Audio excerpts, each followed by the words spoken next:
Okay, welcome to News Stripped Down, where I dig through all the news and weed out all the nonsense so you guys don't have to. 30 minutes or less. Why? Because anything longer than that's probably just BS, anyways.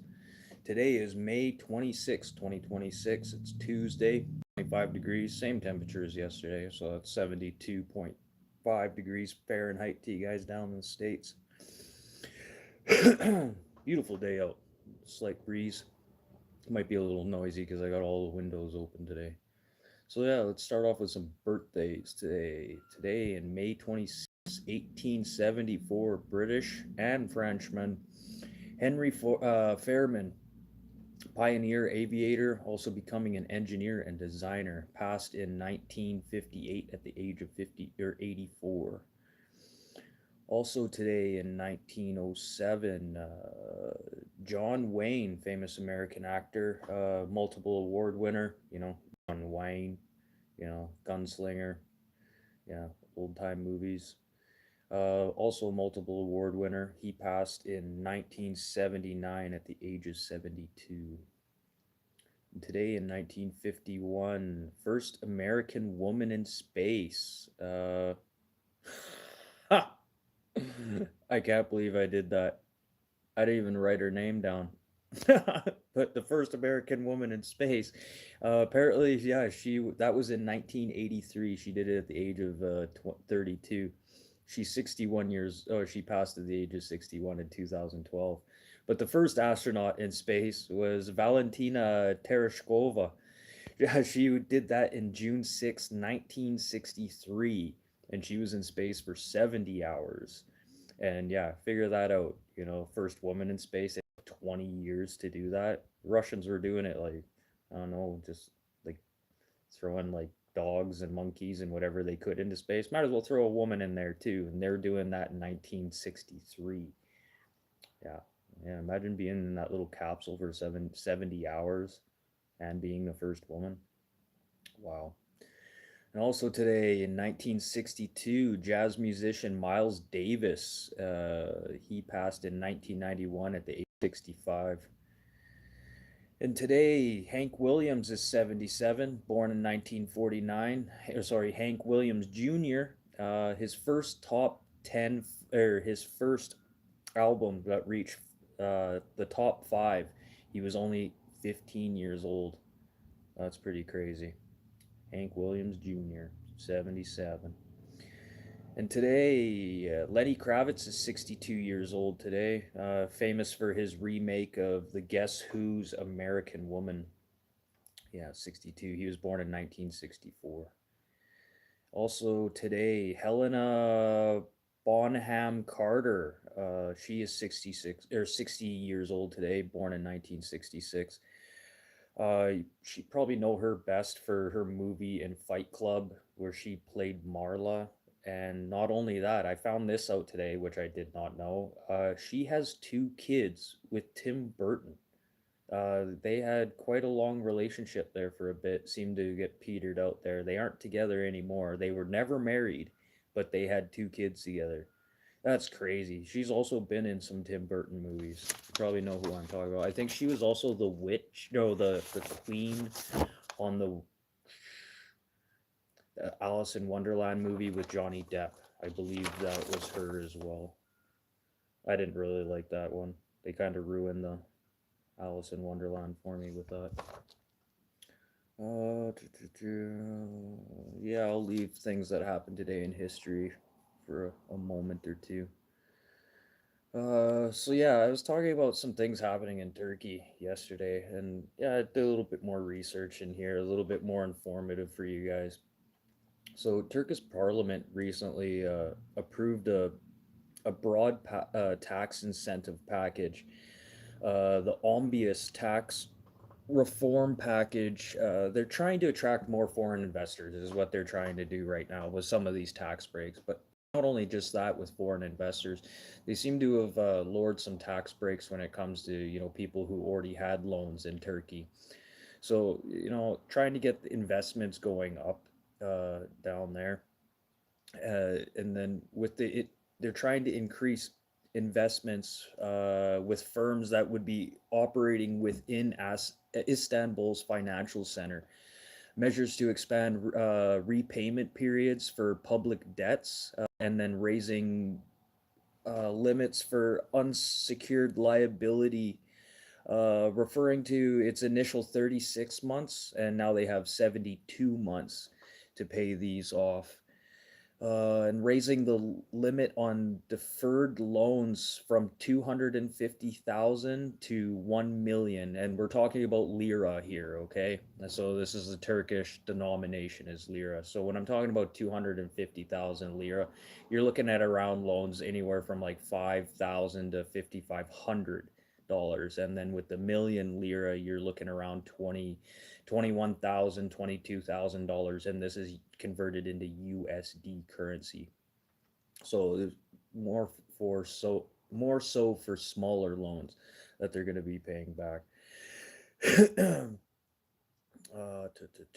Yeah, the lira is worth about 2 cents per US dollar right now.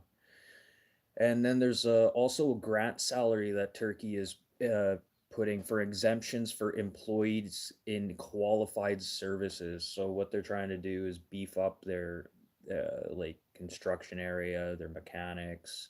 Like if you have a certified application or certification in a certain industry, the businesses that are hiring or people who don't have jobs, this is gonna, kind of give businesses a break to hire newer people and people with certain skill sets, kind of like what Canada's doing right now.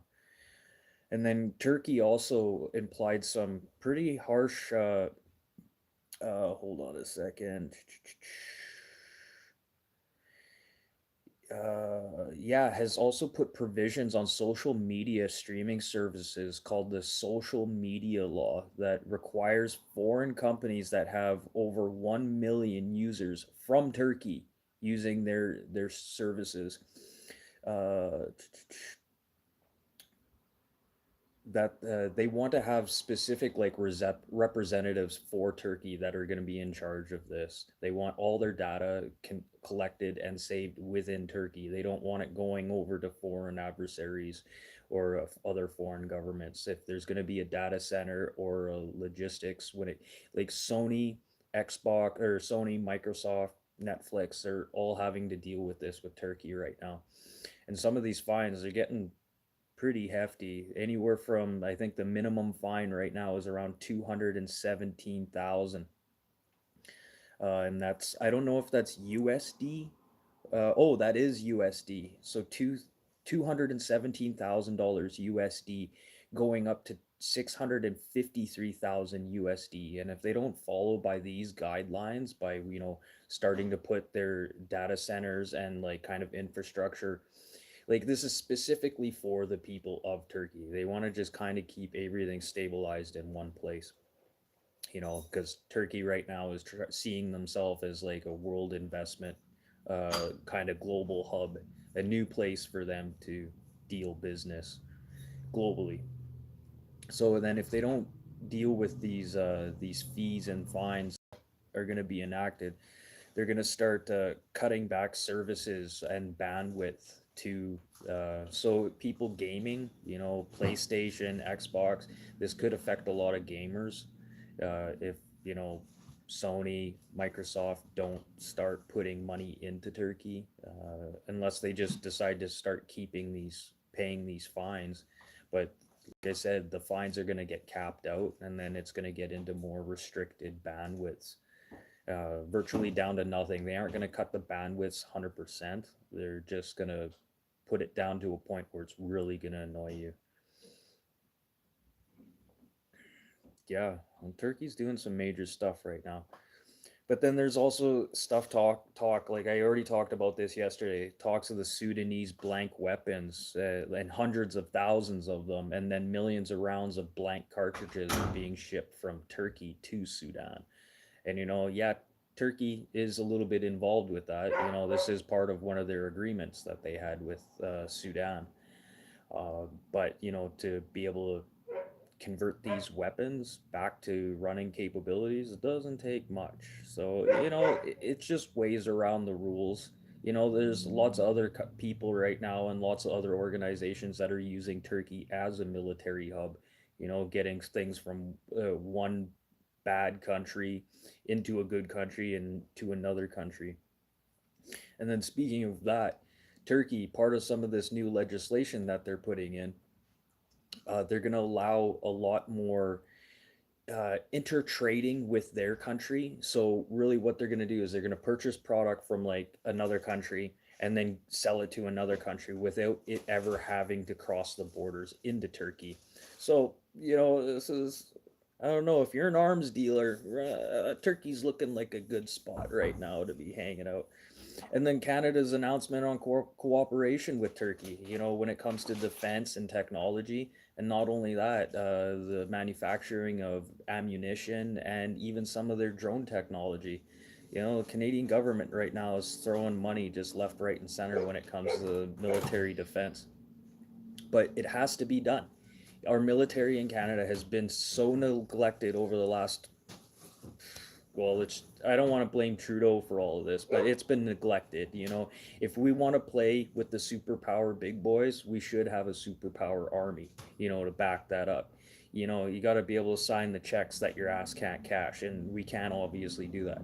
With the military we do have in Canada, yes, we are a force to reckon with. So we have some of the best military force throughout the world, and a lot of countries look towards us for advice on how to deal with conflicts because it's just the way we go.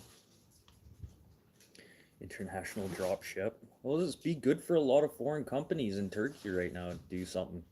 A lot of chances with the perks they're having right now to move some of these industries over into Turkey. Some of these companies could get up to a 20-year tax break. Like, how could you go wrong with that? And all they want is just secure, like, for their people. Canada here. And then Canada. Speaking of Canada and Carney, well, not so much Carney, mostly BC coast here. So Canada just signed a large-scale LNG agreement with Germany, exporting, well, for planned export from the facility at the Kesey Levens BC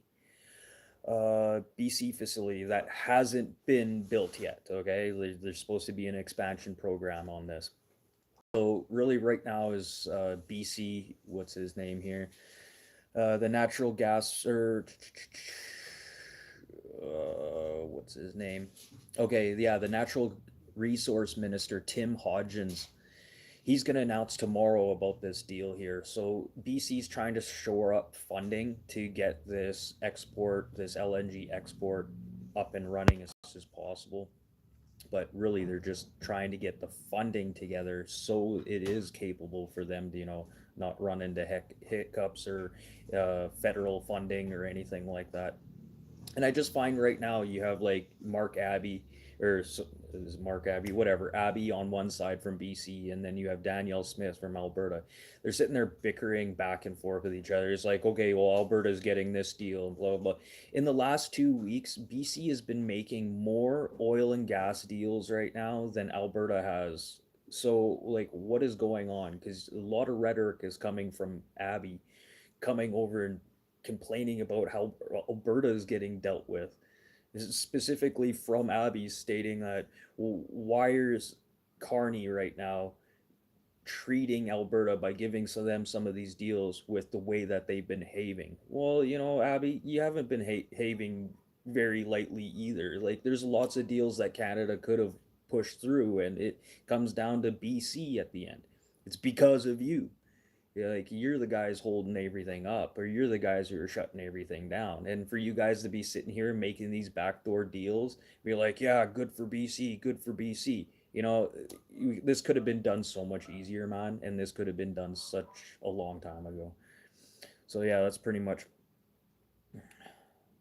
Yeah, we got some Canada just Canadian pension plan just put a shitload of money into a Louisiana liquid natural gas facility that is being built in Louisiana right now. A couple $1 billion, actually, the Canadian pension plan just put into that. So that's just goes to show like how slow the infrastructure when it comes to dealing with natural resources, and the green issue is always what it comes down to, environmental.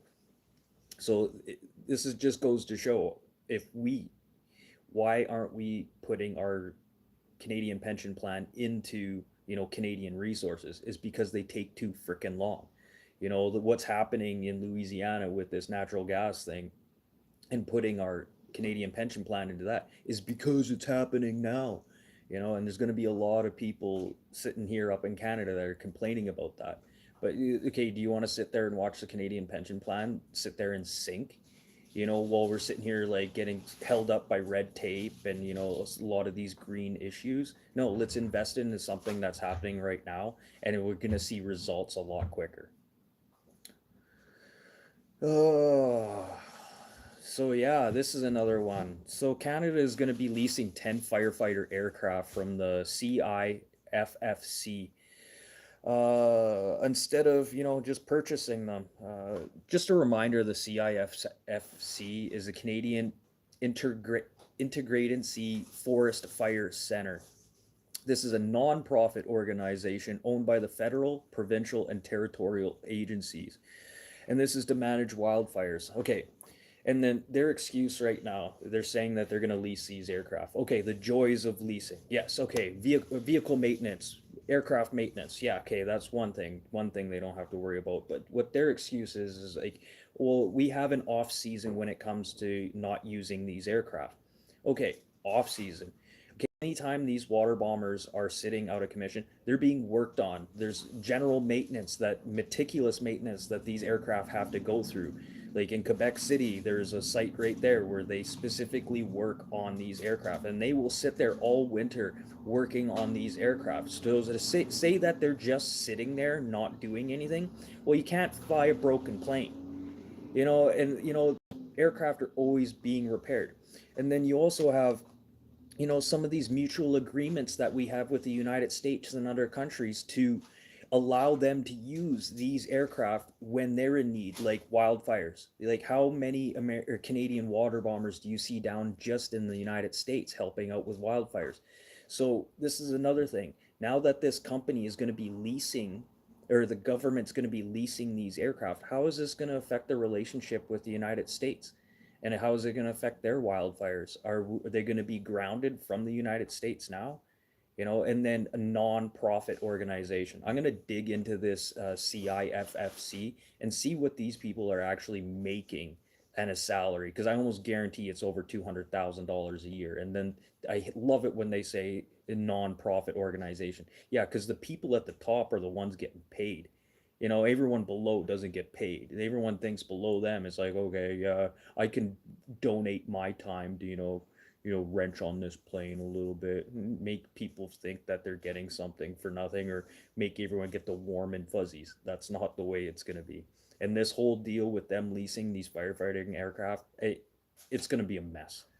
There's going to be a lot of controversy coming up about this, and I wouldn't be surprised if this gets like swept under the rug real quick. We'll have more sound bites with Rob Ford complaining, or people complaining about Doug Ford and his purchase of that $200,000 jet, like whatever, however million, whatever. So that's pretty crazy. And then some news down in the United States. This is pretty crazy. So, First Brands Canada in the United States is getting hit a little bit harder with well, facing their bankruptcy proceedings. The U.S. government has now claimed that FBG, First Brands Group, has $285.5 million in unpaid levies and tariffs on Chinese made auto parts. Wow. So now that they're already under bankruptcy, and or some of their CEOs right now are already facing criminal charges, not quite embezzlement, but pretty much the same thing, and the misappropriated funds. So now that the US is hitting them with this, that's just going to hurt a little bit more. I don't think the US is ever going to see these funds due to the fact that they're already running through bankruptcy. And then what does this say about the tariffs that are being enacted in the United States right now? Is this going to be just the next step to get like the smaller businesses out of here? Like, okay, we haven't had any dollar amounts really set in stone for like how much these tariffs are really going to be and where this tariff money is going. So this could be a hiccup point to put people in jeopardy or businesses and corporations in jeopardy. You know, all of a sudden now you get like a $285 million bill. Be like, oh yeah, by the way, you owe money on tariffs and levies and stuff. Yeah, we really didn't have like kind of figured out until like now. And then yeah, so yeah, now you owe us like $208 million. Yeah, $280 million. So that's it's kind of scary, and I think this is going to start showing more where companies are start going to start getting weeded out just because tariffs and levies that are being placed, or just finding excuses to get rid of the small guy. Just like here in Manitoba, getting rid of the sales tax, all the taxes on groceries, but then leaving out smaller grocery stores that have less square footage. Yes, the big corporations, yeah, they, so who's going to go to the smaller stores when they could save that tax money going to the bigger box stores, pushing out the and pops kind of brands? So like kind of the same scenario is what's happening, but people think they're getting a gift, but we don't know where this tariff money is going. We don't know how much the tariff bill is. Like there's no exact numbers of what's happening with all this tariff shit. So oh, oh man, that sucks. You sound like my uncle. Cool. I still got some time. So yeah, that's pretty much it for the news today, you guys. 30 minutes or less. Why? Because anything longer than that's probably just BS anyways. I'm here Monday to Friday, 4 to 4:30 p.m. Central Time. And yeah, yeah, let's end things off on things that happened today.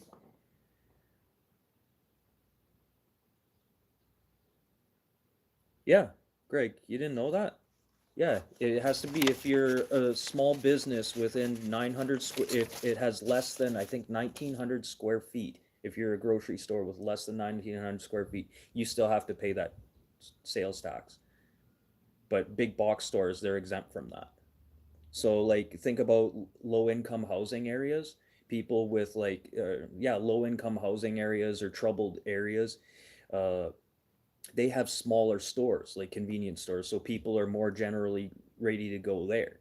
So now it's going to hurt the smaller people or the low income people because now they're paying that extra tax, right? And then the rich people, you can drive out there and go to their Costco and whatever, they're exempt from that tax. So it's unfair for the smaller businesses that have grocery stores or even just small convenience stores like the mom and pops will still have to be charging these taxes, and which kind of sucks because why would you go to that store now when you could go to the big box store and save that tax? And then all the tax is right now is on junk food. So right there, now they're going to put more headache on the healthcare industry. You're going to see more diabetes, more heart disease, and like the only tax break is literally on pop and junk food, ready-made foods. So that still doesn't make any sense. They're just putting more strain on the provincial government and on the government. But what is really scary is everyone thinks they're getting a deal when they aren't seeing the repercussions of just removing that sales tax. It hurts a lot of people. It hurts low income people that can't even afford to feed themselves in the first place, and then it hurts small businesses by taking those customers and putting them into the big box stores. So it's kind of messed up how that is, but it's a Trojan horse. Same thing with Alberta. Stephenson's saying like, okay, I'm gonna let them have a vote on a vote. Like just give them something. It's a Trojan horse, and some people are proud. Okay, we're gonna have our vote on the table, but nothing's ever gonna come with that, and she knows that. And then like Pierre Polyev, he wouldn't straight out say he's pro Canada and automatically lose 300,000 of his voters, because I'm just saying that because that's how many votes they had for the separation of Canada. So right there off the top, he loses 300,000 people out of his constituency just by saying that. So obviously he knows something, because trust me, if I was a politician, I would be dancing around that subject just to keep my place at the table. And that's what Stephenson is exactly doing right now. Oh, sorry, Danielle Smith is doing right now. She's just dancing around the question because she's trying to appease all the people in Alberta, not just this. Well, yeah, she's trying to appease everyone, not just the separatists. Yeah, it is, but it's Trojan horse. It's Trojan horse. There's so many other things that could be done a lot better, but yeah, it's just the way they snuck things in. Like the legalization of marijuana is just another way to make the laws even stricter than what they were before. Look at all the new laws that came in right after the legalization of marijuana. Even the court systems didn't know what to do. They didn't know how they were going to proceed with all this nonsense. And still, in some places, they still don't know how to proceed with these. So, yeah, it's pretty messed up. But let's do some things that happened today in history. Today in 1896, the Dow Jones Industrial Average begins with 12 stocks closing at a value of $40.90.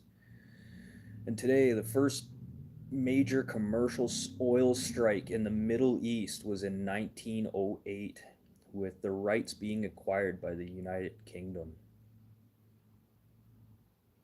Yeah, but that's how they sneak all that stuff around us. Like, there's people in the States right now with that new digital ID.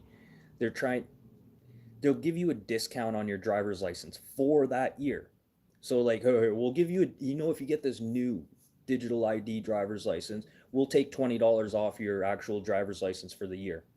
Okay, do I get that off the next year? No, it's just a one-time $20. So now they're tricking people into think that they're saving something by switching to this new digital ID. But to tell you the truth, we all have digital ID. I'm talking on my digital ID. Trust me, if you have a cell phone in your pocket, that is more digital ID than a digital ID card. Like crazy. And then today in 1927, Ford Motors produces the last Model T. Its 15th million Model T produced. That's pretty crazy. And still see those things kicking around from 1927. And then today in 1972, Richard Nixon, Soviet leader Brezhnev signed the SALT deal, limiting anti ballistic missile systems around their countries, kind of just furthermore uh, making everything worse during the Cold War. It really didn't do anything, it just made everything so much worse. And today in 2004, Army vet Terry Nicholas is found guilty of the deaths of 161 people in being part of the Oklahoma City bombing that happened in 1995. Yeah, that was 9 years.